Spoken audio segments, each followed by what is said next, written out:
Did you enjoy that interview? Not really. Why? Well, I met a guy, funny you should mention that, I met a guy when I was in France recently, and I met a guy, he wasn't a Frenchman, but he was over there, and he saw me, he was a bit drunk, and he came over and he went, Karl Pilkington's got a head like a fucking orange. And I high-fived him and we agreed. I thought, isn't that nice? You know, even when you're abroad, you can find someone who speaks sense. Yeah. They shaved your head more? No. It's just They sort of greased it up a bit just to get a bit more reflection off it. No, they put a lot of makeup on it. They said, do you want any makeup? And I said, not really. And that's when I was like at the back where they could have done it. And then I went and sat in the chair and there's like a live audience there. And the woman goes, no, I best do some colouring in. And it was like, She gave you a book to colour in? People. No, she started colouring my head in. And she was like had some brown powder. She's doing my head, doing the top of it and stuff. And I was going, isn't that enough now? And everyone's looking and sort of laughing to themselves that I'm having my head coloured in. Sure, she was doodling on the top. She took longer than anyone else who she was doing. I watched like other people who were on. Well, she's got more flesh to do. When you do usually powder someone, it stops at the forehead. You just have to go around to the fucking back. Yeah, but the camera wasn't at the back of my head. She was just kept going. No, and but going. the shine for the cameras that would get glare. in people's eyes. They've got to be careful. Health and safety. The light will bounce off into the eyes of the audience. Yeah. Blind them. Yeah, well, I wasn't happy with that anyway, so I'm not doing it again. How do you cope with this newfound interest in you as a person? I've got an idea, Steve, by the way. You know, for me, I want Karl to be famous so it gets him hassle in the street. Yeah. That's what I'm hoping. Sure. When they see him in the street yeah, with his yeah, little yeah, fucking round-headed face like a fucking orange. Yeah. Right? I'm gonna do a tour, next year, okay? Called Fame, okay? And everywhere I play, if I'm gonna hopefully play to millions of people in, you know, I might even go to America, but I'll make sure the theatres I play, or whatever, there's a picture of Karl on the seat, right, that they can put in their window. So next year, I want a picture of Karl Or in what every they're arse window. with. Or, or whatever. But if you can make this yourself, put Karl everywhere. So, have you seen this bald-headed twat? Please make up the posters. Just send emails to friends. Absolutely. I want to see pictures, if you own a shop, but a big picture of him. If you just, even if you, you know, your own home, your own flat, get it everywhere. Have you seen this bald-headed twat? This is Karl Pilkington. He's got a head like a fucking orange. Get it everywhere. I want to see the world papered with Karl's round head. Happy New Year.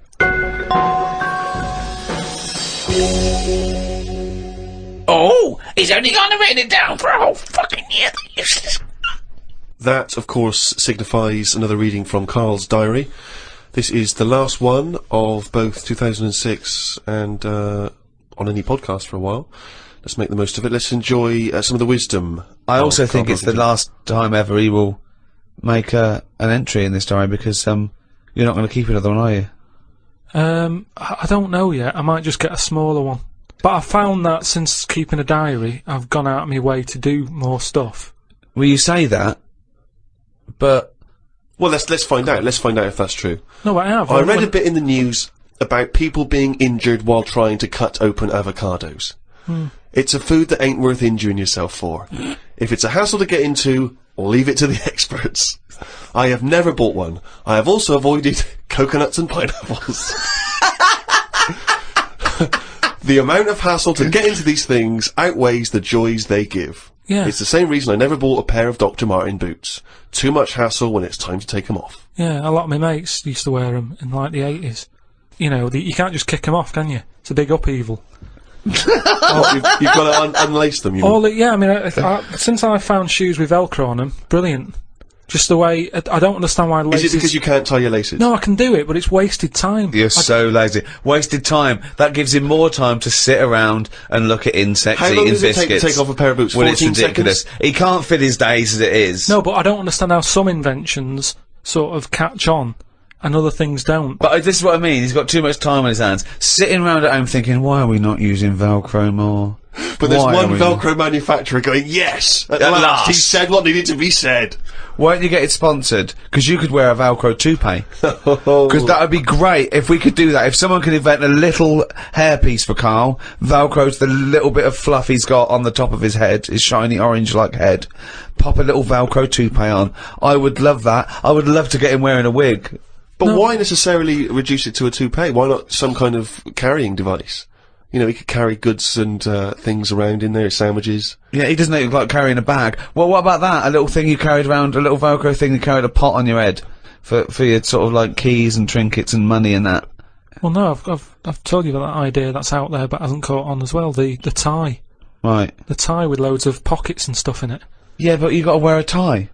Yeah, but that'd be quite nice, wouldn't it? I've never wore a tie because I always think, what's the point? It's just hanging there in the way.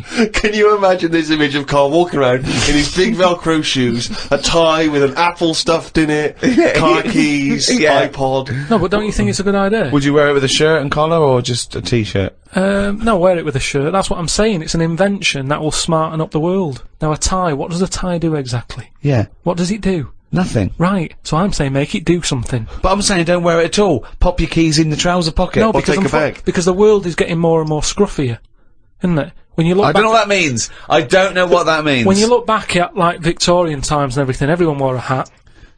Right, they wore a tie, they wore a suit. And it was a nicer looking place to look at.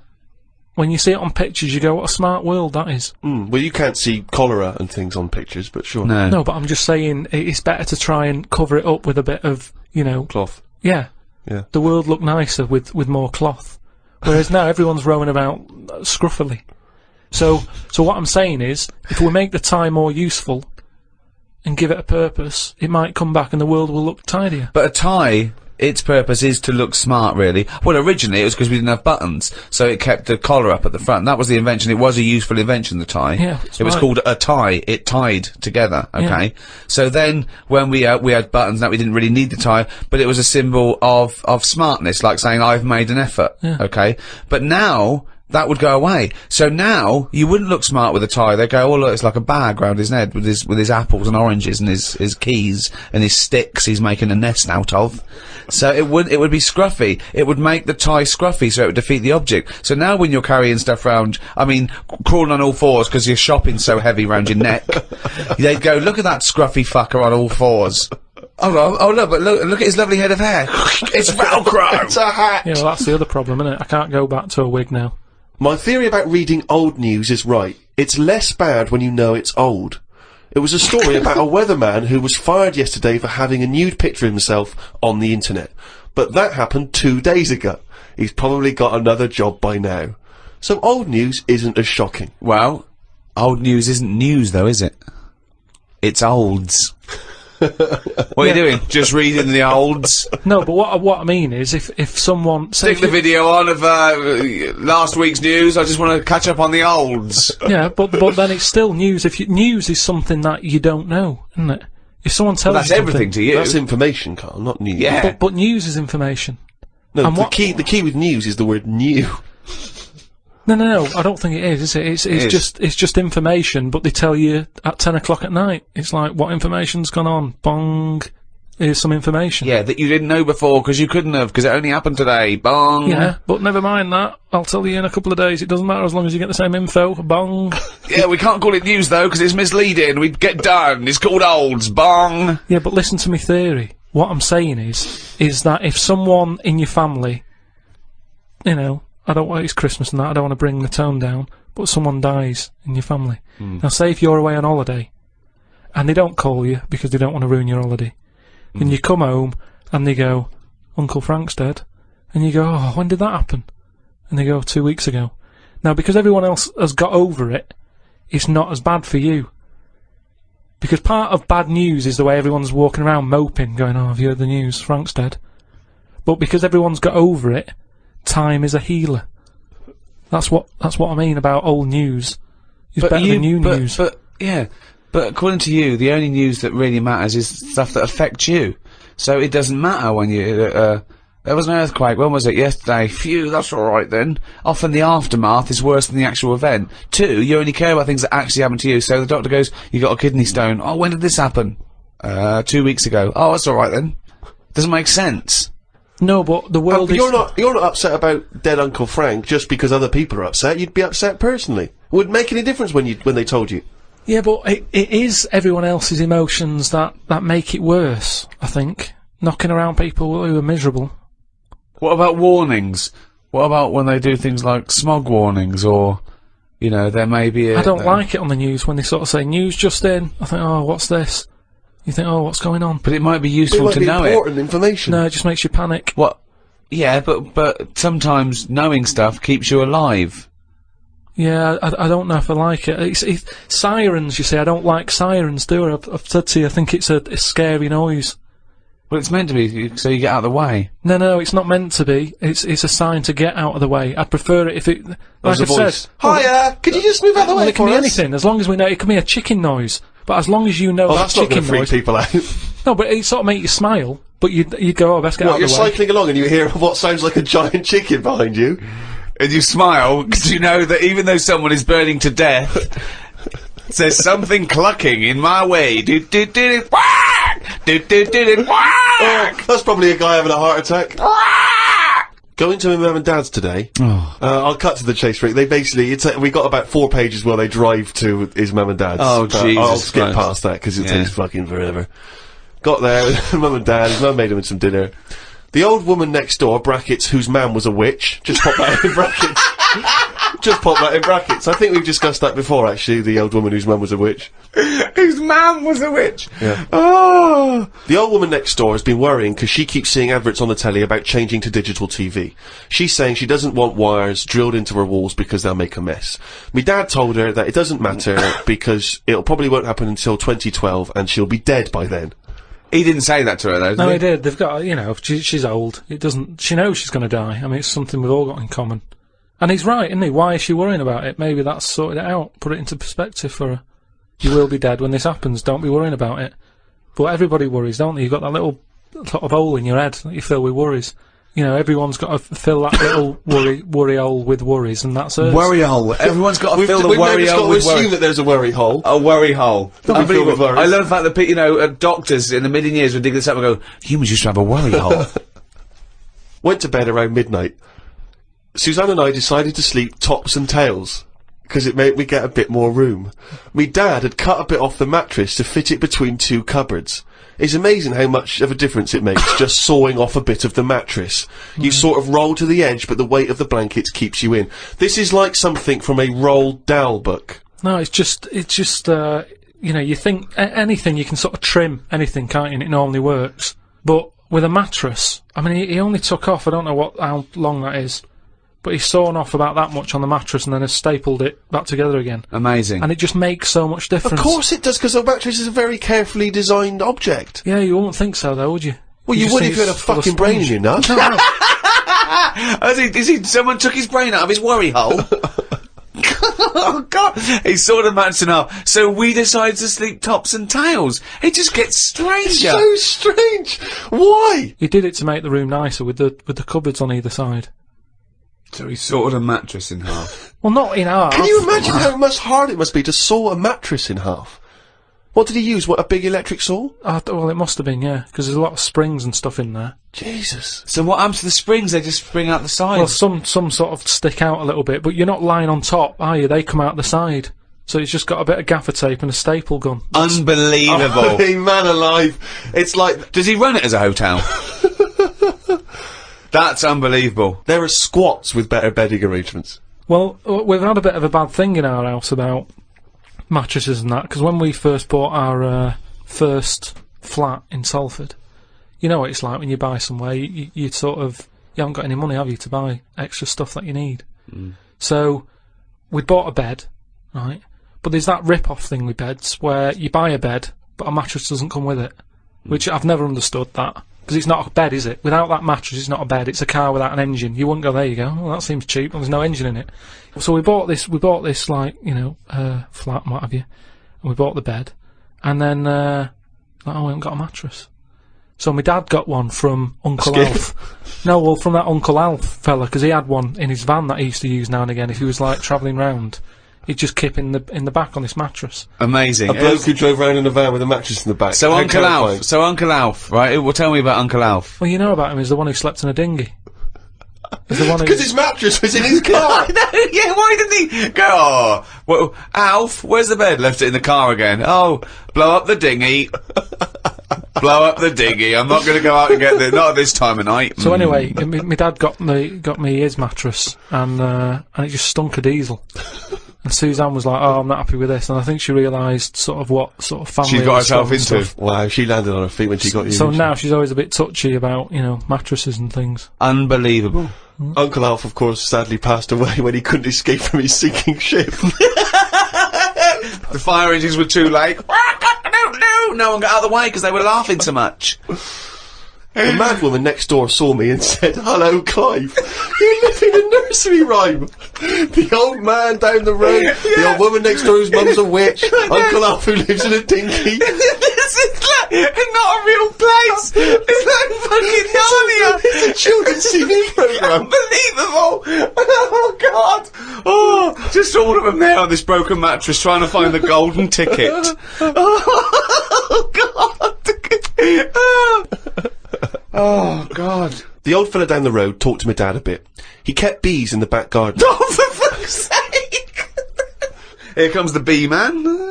His Yorkie dog was knocking about when he was messing with them, and it ended up getting stung 150 times. Oh, little bastard. What is he doing? It's not dead, but it cost a lot to get all the stings out. I don't know why people keep dangerous pets and insects. The amount of gear he had to wear to play with them is balmy. I don't think he's playing with He's not the bees. playing with him, is he? Well, what is he doing then? Well, I don't know, but I think he should get the dog the same protection. Yeah, but that's just it, isn't it? It's like, you can't mix your pets. If you've got a snake, you don't have a mouse. You know what I mean? They don't get on. And it's the same with them. Don't have bees. I can't imagine one bit of enjoyment. The only thing he does is the honey. And it's like, well, how much is that to buy? It's not worth messing about wearing a big white suit just to get some honey. There's a shop down the road. Bees are kept for a very good reason, aren't they? What? For honey. Yeah, no, but like I say, you can buy honey for next to nothing. Where do you think... What do you mean? But where does the honey come from that you buy? Yeah, from some proper bee farm. Let Yeah. them do it. All he's doing, he's not making loads of pots of honey. He's looking after himself. And the thing with honey is it doesn't go off either. No, it doesn't, no. So get 10 bees, Yeah. get the honey made, kick them out. but you eat the honey, that's the point. Yeah, I know, but It that's doesn't, honey. you can't eat it and then it's still there in the jar. It's not magical. Maybe in your world, No. yeah, Uncle Fred had that never-ending jar of honey. But how much honey do you eat? What I'm saying is, it's one of them things in it that you buy, and you can move into a new house, buy some honey, and when you leave that house, that honey's still in the cupboard. You don't eat that much of it. So get 10 bees, get your honey's worth. 10 bees! Imagine keeping 10 bees! Well, just get them to do the graft. If you got loads of bees, they're not all pulling the weight, are they? Because they'll go, well, I'm not doing any, because I'll leave it to the others. Whereas if you've got 10 bees, you know that none of them are pulling the weight if there's no honey.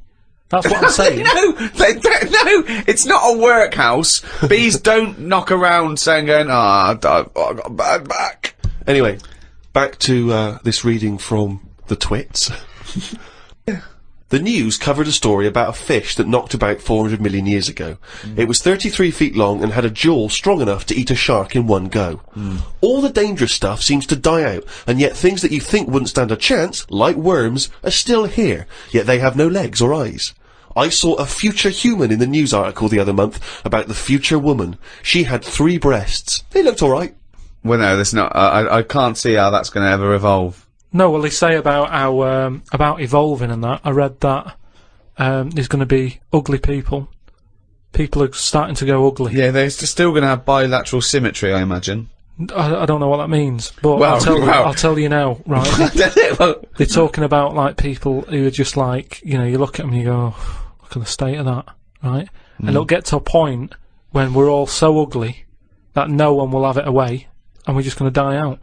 well, that's not true either. That's not true either. That is the biggest worry. Well, no, so... That's the world's biggest So worry, as we Rick. evolve and we change, our mindset doesn't change. We're still gonna, I wish we looked like they did 1,000,000 years ago. I don't fancy anything. No, but look at, look how things do change. But why are we all going to get uglier? I don't understand. It's just the air and stuff, innit? It's just, The air or yeah, the just, hair? you know, the air that we breathe and stuff, and the food we eat. Everything's changing, and we're not going to look that healthy, and we're just all going to go ugly. You've only got to look at some stuff that's in the sea, and you think, look at the state of that. What's and that's that got to do because with the human evolution. But the stuff Because in the they've been sea is around still longer. propagating. yeah, but they've been around longer than us. But it's still reproducing, so your theory falls down. But they're deep down, aren't they, in the dark, so they probably can't see what they're having it away with. if they were up on the outside, they'd have died out ages ago. Why? Because they wouldn't fancy the other stonefish or Yeah, because they're sea really slug. odd looking. I can't remember the name. I think it was a viper or something. It was just a head. But Carl, A fish that's just a head. It was well ugly. Watched a programme about twins this morning. It was filmed 16 years ago. They are mental. They did everything together, including the vacking up. Phone calls had to happen twice so they could both have the same chat, and they said the same stuff at the same time. Well weird. The bloke who I watched it with, I don't know who that is, just some homeless guys that you just invited into the flat? Just someone I've been sort of working with. Sure, a mate of yours. He said he fantasised about having it away with a pair of twins. I don't see the point in this. If you're going to have two of something, I would prefer to have two different women. If I had two cars, I wouldn't have the same one twice. Same rule with women. I don't even normally like buying the same pair of trainers twice in a row. No, if you're going to have something new, make a change. It's like that fella who was going out with a woman and then left her and went out with a twin sister. Not worth it. Not worth it! It's not worth the upheaval, is it? Because it's exactly the same model. I watched the final of I'm a Celebrity, Get Me Out of Here. It was between singer Jason Donovan, singer Mylene Klass, and singer Matt out of a boy band. I had my money on Donovan, but Matt won it. I think it was because of his last task. He ate a fisheye, some grubs, a big fat insect that they have on every year, a crocodile knob, and a kangaroo anus. I feel like we've come there, Rick, to where we entered. It was this time last year when we first started the podcast that we were talking about I'm a Celebrity, Get Me Out of Here, and you coined the famous phrase, I could eat a knob at night. Yeah. So it's full circle. It's just that the last series finished recently, and it was astounding that he ate a crocodile knob, he ate a crocodile eye, he chewed up and swallowed a kangaroo's anus, which I to be honest, I didn't know was a food stuff. Could you eat any of that? If I had to eat any of them, it would have to be the anus. What, really? Yeah, more than the other stuff. I couldn't eat anything that's still alive. No. I 'cause, agree. I I think couldn't it's a eat bit- any of that. bit I don't cruel. know under what circumstances I'd have to go, right, that's it now, we're not going to survive, the ship isn't coming, there is nothing on this island I can eat, give me the crocodile's penis. So it wouldn't bother me. I could eat anything. I could do almost all of the challenges on that programme, but I couldn't cope in the camp.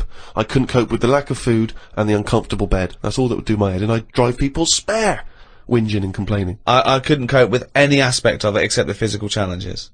I couldn't cope with sleeping with people snoring, the things crawling over you.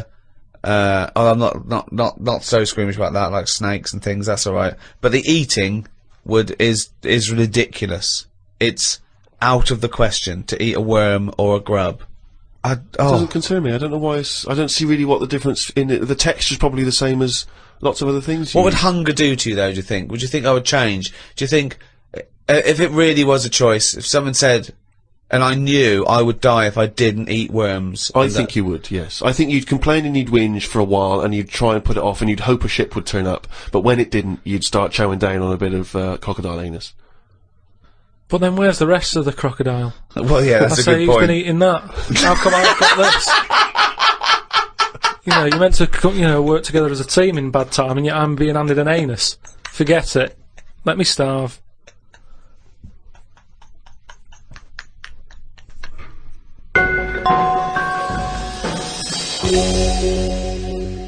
Well, thanks for listening. That was the Christmas podcast. We should say the winner of the last competition we did. They can win the podcast book and Flanimals and the extras book that's out, still available, All available. and the CD. The three CD set of the best of the podcast. Yeah, is that with right? Series one. Brand new hour. If you haven't got that, get out. Well, you've got some record tokens. Yeah, if you've got record tokens or book tokens, those are the perfect things to spend them on. Or £50 from your auntie. Exactly. Go and buy one of those. And the winner was Stephanie Prow from the Wirral. Well done, Steph. Well done. Well, thank you to Positive Internet, the guys that host this podcast. That's the end. That's the end of the Christmas podcast and the end of this team for a little while. Yeah. It's been great. So it's goodbye from me, Ricky Gervais. Goodbye from Stephen Merchant. Goodbye and Happy New Year. And goodbye from Karl Pilkington. Alright. Alright. That was alright, wasn't it? Yeah, that's good. It's all right. What are you doing now? You got time for a coffee or something? I can't now. I'm going to the you know, the orphanage for terminally ill kids. Oh yeah. I'm going down there. I'll go down there every Christmas and Yeah, do you? entertain them. Oh stuff, well, yeah. I bet that's lovely for him. Yeah, no, I've actually written a song. I'm going to perform. They see The Office and see that I sing in that. You've written a song for them? Yeah. Well, could we hear a bit? I mean, what? I don't want to put you on the spot, but you've got the guitar there, isn't it? Yeah. Hold on. I wrote this for a kid. He's a brave little guy. He's only about 10, but it's heartbreaking. He's Don't cry, it's Christmas. Santa's coming soon. Though you ain't got a mommy or daddy, Santa still loves you. And he's riding on his reindeer to trample down the gloom. So don't cry, it's Christmas. Santa's coming soon. Don't cry, it's Christmas. Santa's feeling kind, though you know you'll never see him. He's not just in your mind, and it's not that he's invisible, it's because you're going blind. So don't cry, it's Christmas. Santa's feeling kind.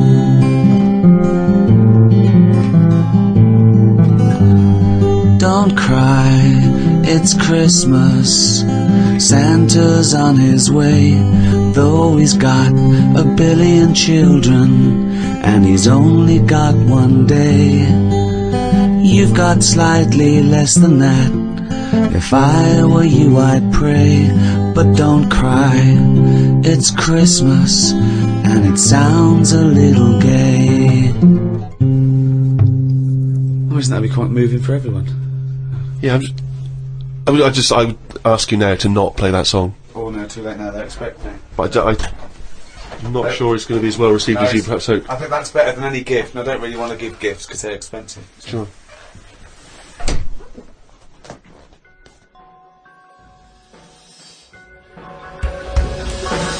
The Ricky Gervais Show on Guardian Unlimited.